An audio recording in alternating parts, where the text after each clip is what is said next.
This is a Glitterball podcast. Before we get into today's episode, please remember I'm judging these housemates based solely off of an edit and not as total people. Please don't send them any hate, it's just a game show.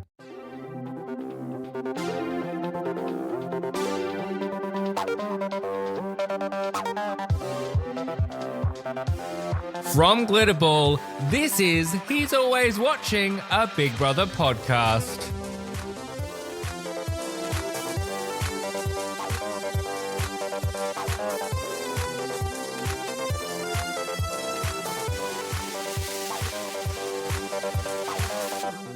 Hello Fishbowl friends, you are about to dive into part 2 of my chat with the icon, the absolutely delightful Dean Quinton. You're also about to find out the answer to who he would killer nominate, save or instantly evict. And that's not all we get into because we talk about life after the house and what is next for Dean. I really hope you enjoyed the rest of this conversation with Dean Quinton. So, we're going to get a little more spicy now, so buckle up. Okay, because I'm going to just dramatic lighting change. If you could save, instantly evict, or killer nominate out of Ali, Emma, and Lily, what would you do? Oh my god. This is I'm so evil. hard.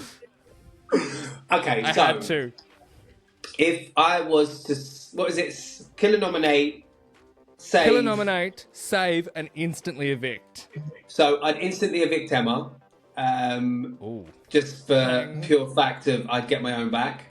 I would, I would, this is where it gets hard because I love them both, but I would probably killer nominate Ali because I know her from her track record, she was always safe, and I would save Lily. Okay, interesting. Yeah. I like that made you kind of go, oh, what do I do here? Yeah, because when I saw the question, I was like, you know what? It's between Ali and Lily. That's going to be the hardest one. Emma, I knew, was out the door. Sort of Sophie's Choice alert. There was Emma out the way, and then it was... Love you, Emma, but you had to go. I'm getting my own back. Look, I think fair's fair. What, eviction for an eviction kind of thing? Yeah. She'd understand. Yeah. It's all a game at the end of the day. Okay, so given that you're a lifelong fan... Did the experience live up to your expectations, exceed it, underwhelm you? What are we like? What's the vibe a year on? All of the above. Oh, okay. All of the above. I think it was everything I wanted, but then everything I didn't want at the same time. Like, obviously, my expectations, in my head, I was going to win, as we all do. But I do think I didn't realise there would be... I don't know, in there, I had so much fun. And then coming out, being in there and coming out is two different experiences. Living in the house, I loved it. Week 1 was great. Week 2, fabulous. Week 3, plummeted. And then I think after coming out, I was like, no, I don't enjoy this space that I'm in, because it was like I wasn't ready to leave. So I think my experience was everything, all of the above that you said. Everything I wanted, everything I didn't want. It was a mix of emotions. It really was. But would I do it again? Absolutely. Absolutely. Would you want to go back to an all-star? Well, we kind of touched 100%. that you would like 100% to do international. I have told would you them prefer international over an all-stars? Oh my god! I think I prefer an all-stars. I prefer an all-stars. This isn't on our list, but I have to ask you. Ooh. Not from your year. I'm going to preface this. Not from your year. Who would you want to be in that house with? And on the flip side, one person you wouldn't. Okay, so are we just talking ITV series? You can choose. Oh, okay. That changes it. That really changes it. Yeah, go on. I would love to be in there with Nadia, winner of season 5. An icon, yes. Icon. I'd love to be in there with Nikki Graham, RIP. Yes. I would have loved to have been. I would love to, if it was an All Stars now. I'd love to be in there with Brian Dowling, obviously. Kate Lawler. I would love to be back in there with Olivia from ITV. Okay. I would love to be in there with Henry. Henry's cool. I really like Henry. Who else would I like to be in there? From this season, I would love to be in there with Sam. I'd love to be in there with... oh my God, I forgot all their names. Gani would be fun. I'm still learning. Yeah, what was her name? Is it Fiosa? Fiashola?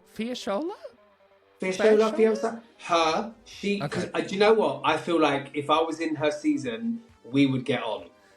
She would be my girl. I can kind of see how those energies would kind of connect. She is like, she reminds me of people I grew up with. So I'm like, she would be my girl. So that would be the person.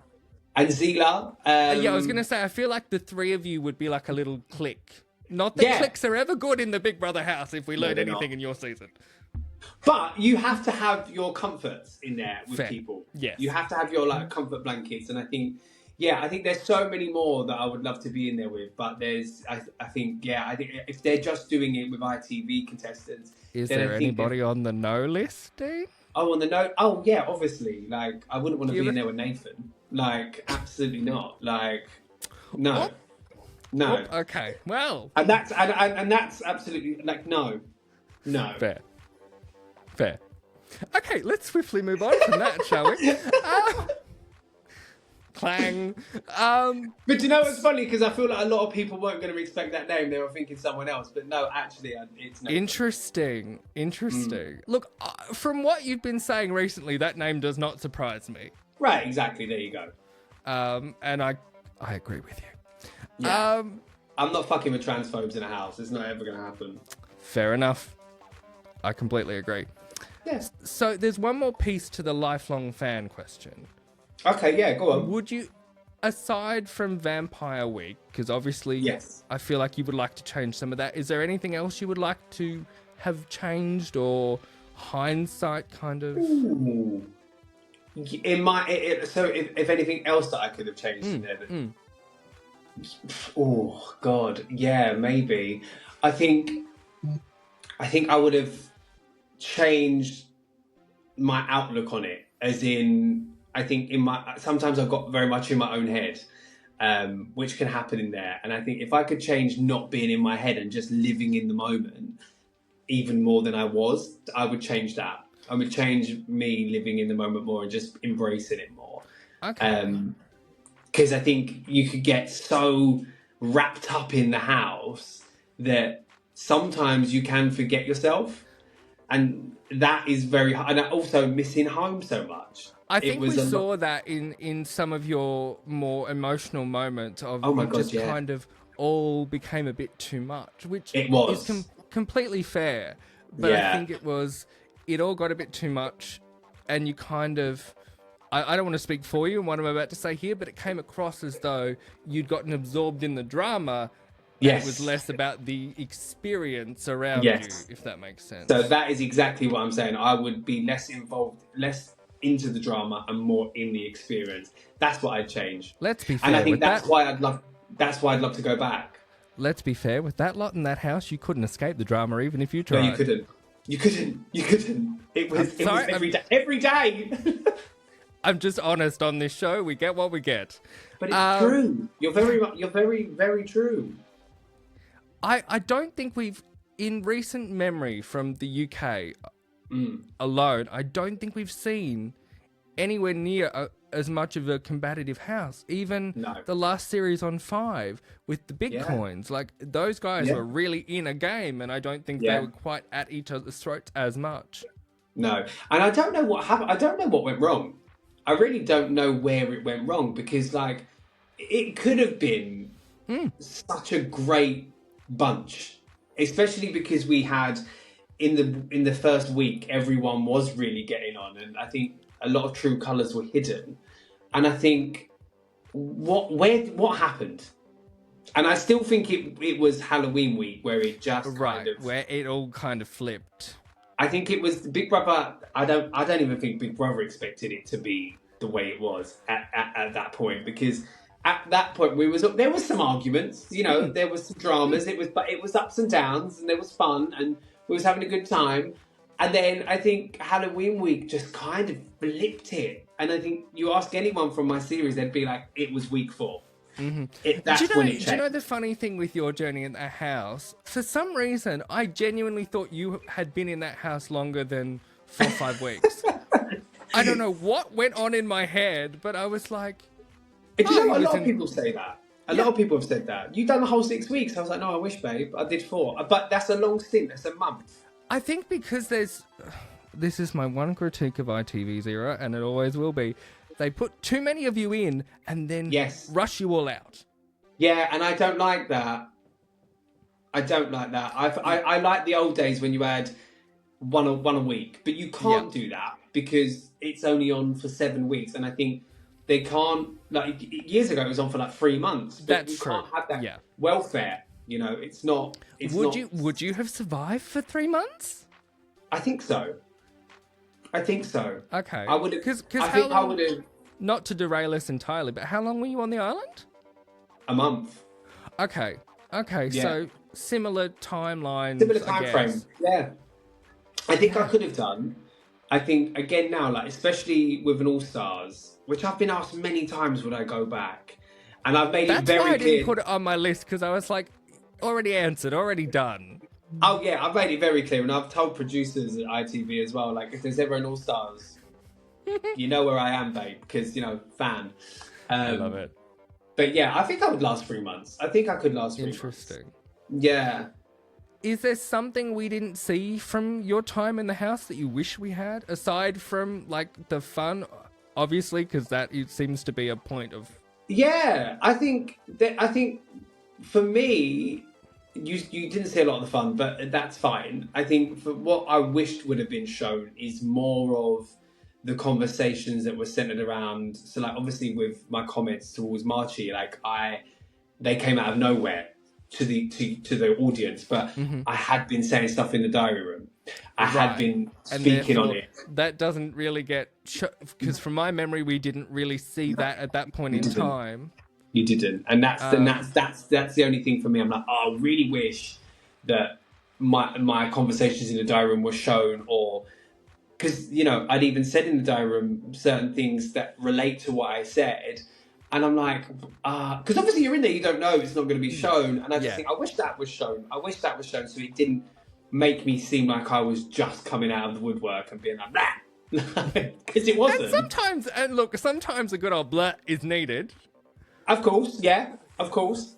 But I can completely see. But there was more to it. I think I wish there was more context shown. But it's funny because people that have watched the live stream, like my brother doesn't sleep. And when I was in there, he watched all the live, and he was like, he gets really frustrated more than I do. Because I was like, it is what it is. I had a great time. He says, I really wish they showed more live because you saw a different show. It was a different show. Interesting. I did dip in and out, so I can understand that. Yeah. The edit can kind of really mold a house a certain way. Yeah. But I do think, look, they warn you about that. They go, look, we're making a TV show. And I never, ever, ever will, be mad at ITV. I never will be mad at producers or TV editors or whatever. They've got a job to do, Yeah. And I've been, luckily enough, I've come out and had lots of support. So I can't complain. I just would have liked 100K. Wouldn't we all? Let's talk life post-house. Yes. You have obviously a great group of your in-house friends that you've stuck with. Also, happy Big Brother anniversary, by the way. Thank you! I can't believe it's been a year since you guys went in. I feel really old all of a sudden. I don't like it. Neither can I, babe. It still doesn't feel like I've done it. just a fever dream? No, honestly, I watch clips of it and I'm like, who is that person? Because it looks like me, it sounds like me, but was I there? Is it a I don't recognize him, or? No, it's a I recognize him, but my outer shell I don't recognize because obviously I've lost a lot of weight since the house, which is I put so much on in there, which is normal. But I just think mentally looking at myself there, I'm like, I recognize you, but you're the same person, but I don't recognize you. It's weird. It's a weird thing. There's a semblance of Dean, but is it Dean? Is that kind of the vibe? Yeah, yeah. Like the attitude and personality is there, but the outer shell is very different. Well, look, it's the attitude and personality that I think the nation fell in love with to get you that far through the game. Is there a housemate that you've changed opinion on, or a friendship post-house that has surprised you? Ooh, I think. Oh, so there's two ways this could go. I genuinely think, like, in the house, I was quite close with Nathan in the house, and I was like, actually, deep down, he's actually quite a nice person. And then on reflection, coming out of the house, it's just been like, I don't follow him. I've blocked him on everything. That's completely gone out the window. Some of the things he's been saying, I don't agree with. And I just feel like when I came out, the first thing he said was I was a prick and that I was playing the biggest game. And from what it sees now, honey, is you were playing a big game because no one actually saw the real you. I think initially in the first few weeks, I was like, oh, he seems sweet. Nice. Sit down. Yeah. And then, it all kind of turned. But this is the thing. I think he's a different person since coming out. Because when he first came out, we still had conversations, like, regardless of his political views. Like, I think you could still be, friends with someone regardless, but now you can't. Yes. Clearly. It's hard. Yeah, I was quite surprised by that. But then also, I do have to mention that I do still have a lot of love for Baked Potato. We still speak, and you don't get to see much because she lives so far, but yeah.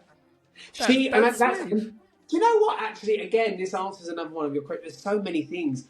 It answers another one of your questions about things you didn't get to see. And go ahead, please. Me and Rosie were having this conversation like 2 days ago, and we were like, we just wish that the viewers got to see our friendship a little bit more, because aside the girls and our friendship, me and Rosie were like this. Like, right. I think we did see that initially, and then it just, I don't know what happened. Rosie, or baked potato. I feel weird calling her baked potato, so I'm going to call her Rosie. I know. Do you know what? I still say Rosie baked potato. Like, I can't help it. Do they just interchange for you now? But like I think our bond started when I got the chewing gum out of her hair, and then it was just like we were having, like, when Daisy and Lily were holding their hands up, we were having such a laugh, and then it just continued. And when I was really sad and missed home, she was just there for me. Like, so I do have a strong love for that girl. I really do. She's such a doll. That is very precious. I like that. I feel like her story got just kind of overridden by the love story that was developing. I feel sorry for her for that. I think, like, her whole time in the house was just that. This might be controversial of me, so forgive me, but I feel like a lot of love stories in any Big Brother house, not even just in the UK, when something like that happens, it just swamps that person as a character. It does, and that is it. And that's everything she didn't want, That was everything she went in there not wanting, and I think it was quite sad that when she come out, that was kind of all they really asked her about. Yeah. And I was like, there's so much more to Rosie than just Nathan. And I think it just swamped her story at the end, and it did. Okay, this might be the controversial bit. I think that ITV were kind of hungry for a second Jenry, if you will. Oh, okay. And interesting. That's why they kind of, because I feel like we're getting it again with Marcus and Elsa, but it's only like week one. You know what? I do think in that house that in any situation like that, you can't not. I think I was very much like, I have got a partner. I've got my life partner.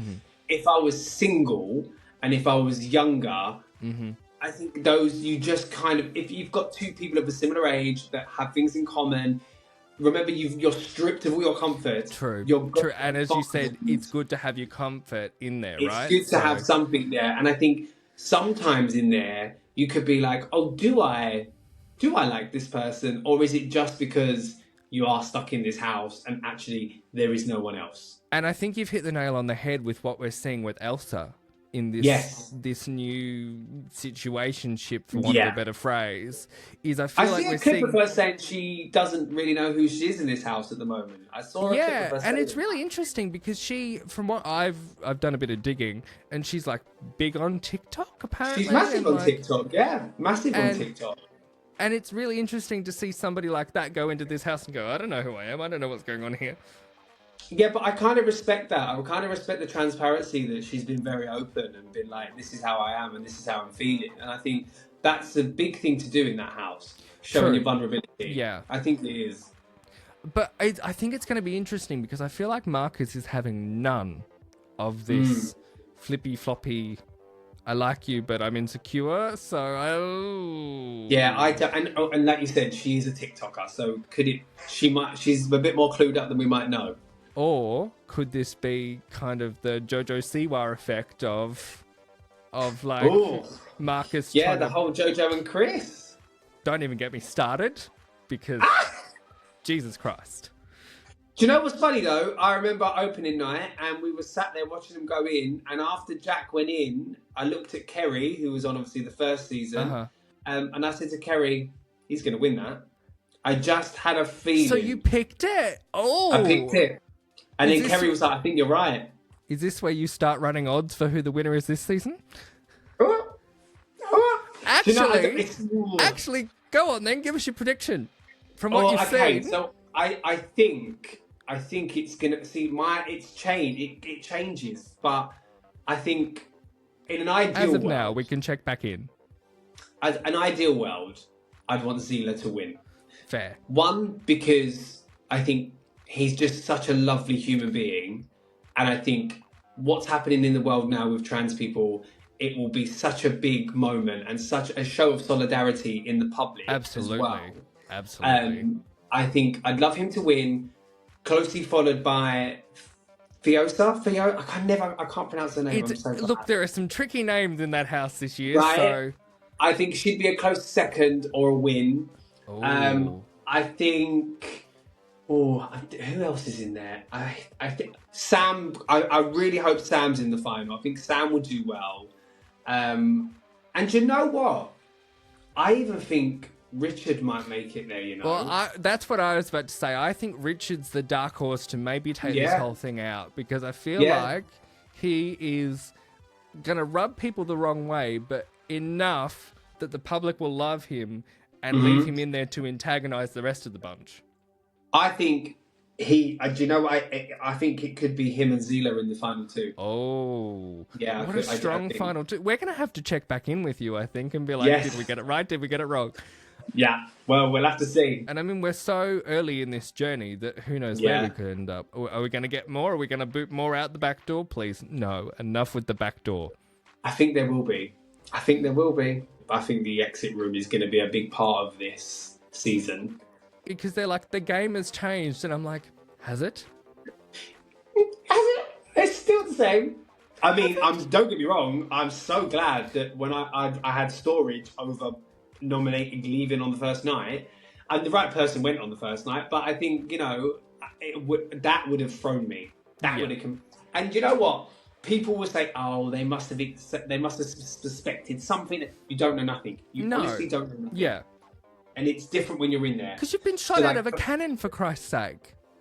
And you're in hiding. They've been in hiding for a week, and then they're thrown into this environment, so it's overwhelming. Yeah, they've just cannonballed them into the biggest fishbowl you could find, and then all of a sudden, you've got to hold on to this eyeball, or it's not. It's mad. It is madness. You have zero idea of what's going on. I will say one more thing about launch. Why the eyeballs? That was useless. Yeah, I didn't understand that. Yeah, I agree with you on that. Useless. I think they get the whole grab your eyeball thing that quickly went out the window when they realised. Yes, because AJ was just like, "Here, have it," and none of them kept hold of it. None of them. No, and then they didn't really do anything anyway because the lights were in the podium. Also, my biggest worry was on that night is where's the champagne? Why have they got no alcohol? Yes, because you guys had a fairly good flow of booze, right? Mate, by the time I got in the house, Lily had drunk it all. I didn't have any. That seems a bit classic, to be honest, with Lily. I know, I love her. So I'm not surprised. You are clearly very busy with the barber work, the radio work, which I missed out in this question. Heaven forbid. Oh yeah. And you've got a podcast in the works, Dean? Tell me more, please. Yeah. So the barbering is but like, you know, it's something I've done my whole life. But I'm trying to come away from that now. I don't really want to, it's been a long time. I've been doing it a long time. So I'm trying to step away from that a bit more. The radio I'm back on, I've got a new slot now. I'm back on Fridays from 1 till 3 p.m. So I'm doing Fridays afternoons, which cute. I love. Listen, I love doing radio. I love music. It's my passion. I love presenting. I love hosting. I love talking. So as you can tell, so that is something for me that I would love to make full time. And the podcast, the podcast, it's happening because I know people are like, where is it? It's happening, but it's been very hard to try and get the right space, to try and track down, you know, the right guests. And so it's going to be called Memories in the Music, and it's a music podcast where I'll get on, each guest will come with 3 songs, and the idea of it is each song leads to a memory. So it opens up conversation. Yeah. But also, I think everyone loves music, right? Yeah. So we need I think there's a space in the market of podcasts. Absolutely. When I saw the idea, I was like, that's perfect. Because a lot of people, and as shady as this might sound, a lot of people have a voice, but a lot of people's podcasts are shy. So they just talk shit. And I'm like, everyone can talk shit on a podcast, but let's have some substance back to them. Let's have something that actually we've got a reason for having a podcast, you know? And it opens up the doors for any kind of guest. It doesn't have to be famous people. It could be anyone, you know? Yeah. Anyone that wants to have a voice. And anyone that's got a good story around their music. Right. Because I kind of came up with the idea of like, music always takes me back to memories. And music always, for me, has always been a strong indicator of emotion. Like I feel emotion through music. And I was like, what a great concept to speak about those memories. You know, you're getting you'll get fun, you'll get sadness, you'll get laughs. You know, you're gonna get everything. It's a whole gamut of emotion. It's a whole gamut of emotion. So it's coming. Good. It will be happening. Good. So I will let you all know when it's coming. I can't thank you enough for joining me. This has been an absolute pleasure and a delight. Thanks for having me. Honestly, you are an icon. Thank you for being the first guest. Oh, I can't wait to see who else comes on. Well. All I'll say is there was somebody in the works. Okay. I might do I know them? I might. Oh yes, you certainly do. Okay. I might tell you once we stop recording because I don't want to give that one away. And we're gonna have to check back in on your winner prediction. Yeah. Well, maybe we'll do one at the end. We'll come back for the end of the season. That would be fun. I am very up for that. That would be fun. So there you have it. That is my chat with Dean Quinton. What an absolute delight that was to do. I'm so grateful to Dean for coming on this show. I had so much fun interviewing him, and I really want to do more of these. So if you have a housemate that you would love to get the He's Always Watching treatment and for me to put them in the hot seat, please leave a comment below with who you want to see on the show. I have some things in the works, but I would love your input. Who do you want to see me interview? Who do you not want to see me interview? You'll have to come and tell me over on socials at He's Always Watching Pod on Instagram and Threads, and we are Glitterball over on Twitter as well for polls and other sorts of things like that. But again, this was just a joy. I can't still really believe that it happened. But there you go. I will be back very soon with even more house action and hopefully some more guests as well. In the meantime, remember, Big Brother isn't the only one who's always watching. I'll see you soon.